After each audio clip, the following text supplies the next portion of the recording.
Yes. Baliw! Anak na balas! Baliw? Anak ng malas? Baliw? Hindi ako baliw! Dugo? Bakit may mga dugo sa kamay ko? Sunod-sunod kong naitanong sa sarili ko. Baliw! Hindi ako baliw! Pulis! Bakit may mga pulis na nakapaligid sa akin? Baliw! Hindi ako baliw! Pero bago niyo ako husgahan, pakinggan niyo muna ang kwento ng buhay ko.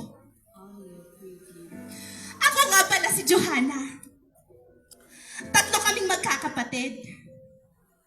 Si Kuya, ako, at si Bunso. Mayaman kami dati. Marami kaming pera. Pero ngayon, ay mas mahirap pa kami sa daga. Ang inay ay may sakit.